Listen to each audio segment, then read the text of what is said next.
Hello everyone, welcome to my YouTube channel. I am Abhishek Gaurav from IIT BHU.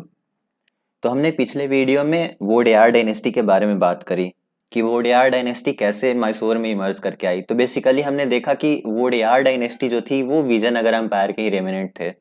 यानी ये Wodeyar dynasty जो थी वो विजयनगर एम्पायर को रिपोर्ट करती थी पहले, लेकिन बैटल ऑफ टालीकोटा के बाद ये इमर्ज करके आते हैं और 1612 में ये एक मैसूर में ये एक पावर की तरह उभर के आते हैं। वोडेयार डायनेस्टी जो होती है मैसूर में, तो इसके बारे में हमने बात कर ली। अब होता क्या है कि यहाँ पे 1734 से लेके 1766 की बात करें, यानी 1734 टू 1766 की बात करें, तो यहाँ पे जो राज कर रहे होते हैं, जो रूलर होते हैं, वो होते हैं चिक्का कृष्णराज वोडेयार टू। अब इनके दो मंत्री होते हैं, नंजराज और देवराज। अब ये दोनों क्या करते हैं, ये मिनिस्टर होते हैं इनके, मतलब चिक्का कृष्णराज वोडेयार टू के। अब ये क्या करते हैं कि इन्हें एक पपेट की तरह इस्तेमाल करते हैं, यानी जो भी चिक्का कृष्णराज वोडेयार जो थे वो एक पपेट की तरह काम कर रहे थे और जो भी मेजर डिसीजन हो रहा था वो ले रहे थे नंजराज और देवराज। तो अब ये समय जो था, इसी समय पे यहाँ पे हैदर अली की मतलब राइज होती है। हैदर अली यहाँ पे आते हैं पिक्चर में, तो वो अब हम समझेंगे, आगे देखेंगे उसके बारे में। तो अगर आप चैनल पे नए हो तो चैनल को सब्सक्राइब कर ले और अगर वीडियो अच्छा लगे तो वीडियो को लाइक जरूर कीजिएगा। अब बेसिकली हैदर अली जो थे उनका जन्म हुआ था 1721 में। वैसे ये भी मतलब थोड़ा डिस्कशन का इशू है, मतलब लोग कुछ मानते हैं 1720 में हुआ था, कुछ मानते हैं 1723 में हुआ था, तो ये थोड़ा सही है, लेकिन जो यहाँ पे बुक में दी गई है वो 1721 दी गई है। तो 1721 में हैदर अली का जन्म हुआ था और ये एक ऑब्सक्यूर फैमिली, मतलब इनके फैमिली के बारे में कुछ आइडिया नहीं है। कुछ इतिहासकारों का मानना है कि मतलब हाँ कोई इनके पिता कुछ थे, फिर कुछ का मानना है कि कुछ और थे, तो इनके बारे में सटीक जानकारी नहीं दी गई है, हमारे इतिहास में नहीं मौजूद है। तो आप कहीं कहीं अलग अलग मतलब ये देखोगे इनके बारे में कि ये इस फैमिली से थे, तो कोई बोलेंगे कि उस फैमिली से थे। तो इनके फैमिली के बारे में इतना ज्यादा आइडिया नहीं था, मतलब पता नहीं है इनके बारे में कि इनके फैमिली आखिर करते क्या थे। अब ये जो थे ये बेसिकली अपना कैरियर स्टार्ट करते हैं एक हॉर्समैन की तरह, यानी इन्हें हॉर्समैन में शामिल, हॉर्समैन मतलब घुड़सवार होता है, तो इन्हें घुड़सवार इनके आर्मी में, यानी वोडेयार जो थे उनके आर्मी में घुड़सवार के तौर पे शामिल किया जाता है। मैसूर आर्मी में आते हैं, किसके, नंजराज और देवराज के अंडर में आते हैं मैसूर आर्मी में घुड़सवार के तौर पे। अब होता क्या है कि ऑल्दो ये बहुत ही ज्यादा अनएजुकेटेड मतलब इन्हें शिक्षा प्राप्त नहीं हुई थी, बट ये बहुत ही ज्यादा इंटेलेक्ट यानी बहुत ही ज्यादा बुद्धिमान थे, ग्रेट एनर्जी के साथ। मतलब ये जो थे वो बहुत ही ज्यादा, आप समझ सकते हो, एक तरह से इंटेलिजेंट थे, डेयरिंग थे, डिटरमाइंड थे, मतलब इस तरह के आदमी थे ये। बहुत ही ज्यादा डेयरिंग पर्सनैलिटी था इनका, मतलब कुछ भी एकदम जैसे होता है कि ठीक है पढ़ाई लिखाई में मतलब एजुकेशन इन्हें नहीं मिली हो, बट ये बहुत ही ज्यादा बुद्धिमान थे। ये हैं हमारे हैदर अली, तो आपको यहाँ पे हैदर अली दिख रहे होंगे। अब ये आते कैसे हैं, जैसे ये तो आर्मी में एक घुड़सवार के तौर पे ही है, लेकिन धीरे धीरे करके वो रूलर बन जाते हैं। तो अगर यहाँ से अगर बहुत नीचे से कोई ऊपर पहुंच रहा है तो बेसिकली उसका डिप्लोमेटिक का स्किल बहुत ज्यादा सही होगा, वो बहुत ज्यादा इंटेलिजेंट होगा, तभी वो पहुंच पाएगा। तो ये थे भी वही ग्रेट एनर्जी, मतलब बहुत साहस के साथ लड़ते भी थे। तो इस तरह से ये मतलब बहुत ही ज्यादा इंटेलिजेंट थे, डेयरिंग थे और डिटर्मिनेशन मतलब तो था ही इनमें। अब होता क्या है कि हम बात करते हैं यहाँ पे सिचुएशन कैसे क्रिएट हुआ, मतलब ये यहाँ तक पहुंचे कैसे। अब होता क्या, जैसे आप यहाँ पे मैसूर देख रहे होगे, ये मैसूर वाला रीजन है। इसके ऊपर जैसे ये साउथ वाला पोर्शन दिया गया है, साउथ वाला इधर हो गया और इधर आपको यहाँ पे श्रीलंका दिख रहा है, तो साउथ वाला पोर्शन है। तो यहाँ पे तो मैसूर यानी वोडेयार यहाँ पे राज कर रहे थे। अब इसके आसपास में इधर देखे तो इधर निजाम यहाँ पे राज कर रहे थे, निजाम का टेरिटरी था, यानी हैदराबाद के जो भी निजाम थे उनका टेरिटरी था। और इधर यहाँ पे आप देख रहे होगे इस वाले पोर्शन में, यहाँ मराठा का रूल था, मतलब मराठा का राज था। तो बेसिकली ये दोनों मिलके यहाँ पे बहुत ज्यादा अटैक कर रहे होते हैं। निजाम ट्रूप हो गए, मराठा हो गए, यहाँ पे दोनों आसपास में ही आप देख रहे होगे। यहाँ पे मतलब मैसूर हो गया, जैसे यहाँ पे अगर मैसूर है तो यहाँ पे निजाम यानी हैदराबाद के निजाम हो गए और इधर मराठा हो गए। तो ये दोनों इनका रिपीटेड इनकर्जन, मतलब बहुत ज्यादा यहाँ पे अटैक कर रहे थे। तो अब इससे होता क्या है कि जब अटैक हो रहा है, मतलब वॉर हो रहा है, तो इसमें इनकी भी मतलब फाइनेंशियल कंडीशन बहुत ज़्यादा खराब हो जाती है। तो ये बहुत ज़्यादा फाइनेंशियल डिमांड यहाँ पे मतलब फाइनेंशियल नीड यहाँ पे आ जाता है कि एक तो फाइनेंशियली ये बहुत ज़्यादा वीक हो जाते हैं। दूसरी बात करें तो दोनों साथ में, यानी निजाम हो गया, निजाम भी कभी अटैक कर दे रहे हैं, कभी यहाँ से मराठा से भी अटैक हो रहा है। तो इस तरह से पॉलिटिकली भी धीरे धीरे वीक होते जाते हैं। और चिक्का कृष्णराज टू के बारे में तो हमने बात करी ही, वो एक पपेट की तरह ही काम कर रहे थे। तो अब होता क्या है कि इस टाइम पे, जब ये टाइम होता है, इस टाइम पे कोई ऐसा रूलर यहाँ पे चाहिए होता है जो कि मतलब बहुत ज्यादा मिलिट्री पावर उसके पास हो, फिर डिप्लोमेटिक स्किल उसका बहुत अच्छा हो। तो ऐसे रूलर की यहाँ पे डिमांड होती है। अब ये जो होता है हैदर अली, वो यहीं पे धीरे धीरे करके इमर्ज करके आता है।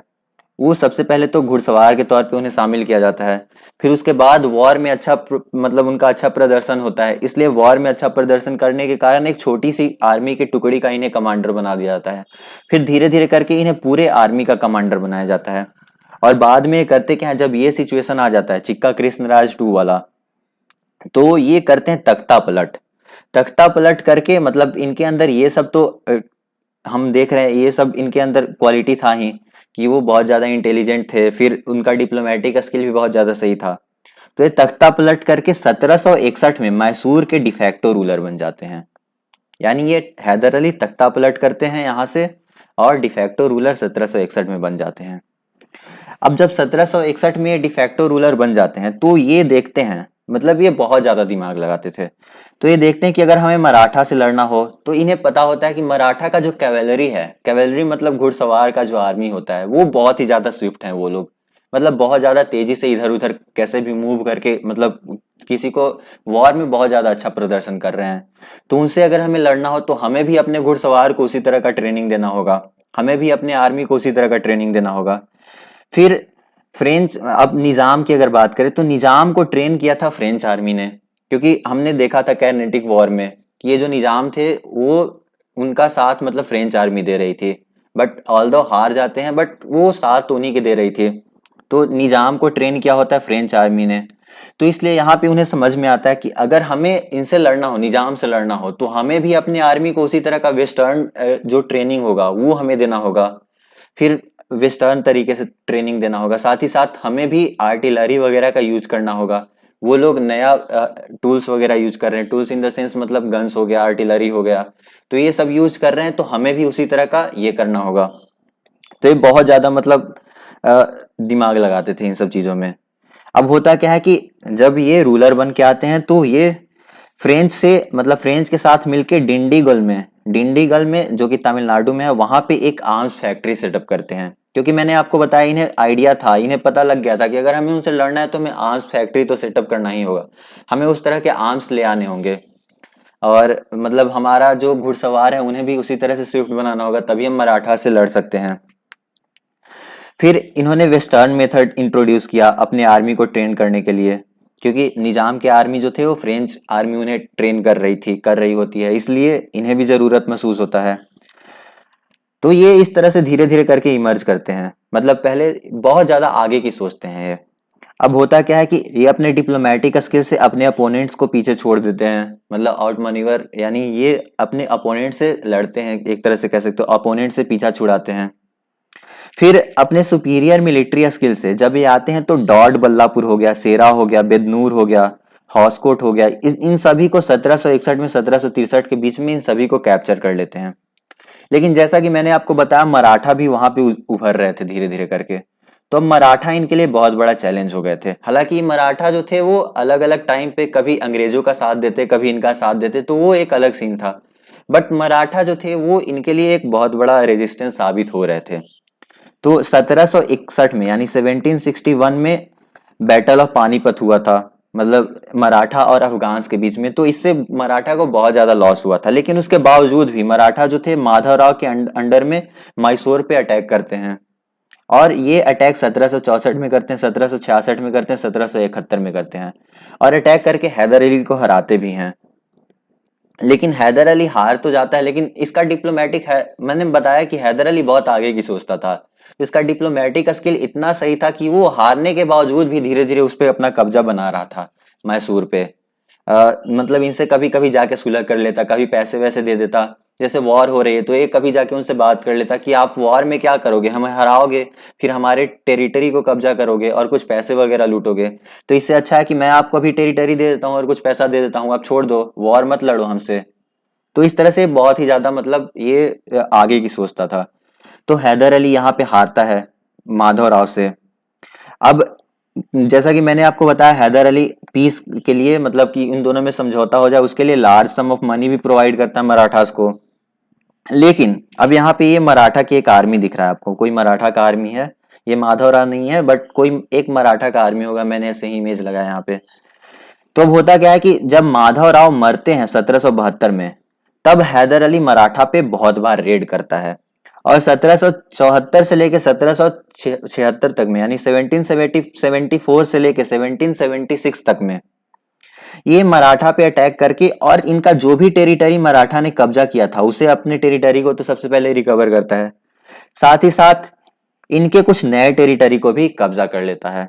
तो यहाँ पे हम देख रहे हैं कि ये कैसे सोचता था कि पहले तो ठीक है माधवराव जब अटैक कर रहे हैं तो उनसे तो हारना ही था, मतलब वो बहुत ज्यादा मजबूत थे, पावरफुल थे, लेकिन जैसे ही माधवराव मरते हैं, उनका डेथ होता है, वैसे ही ये मराठा पे अटैक करके अपने सारे सारे टेरिटरी को गेन कर लेता है और इस तरह से मतलब अपने टेरिटरी को गेन करके थोड़ा बढ़ाता भी है।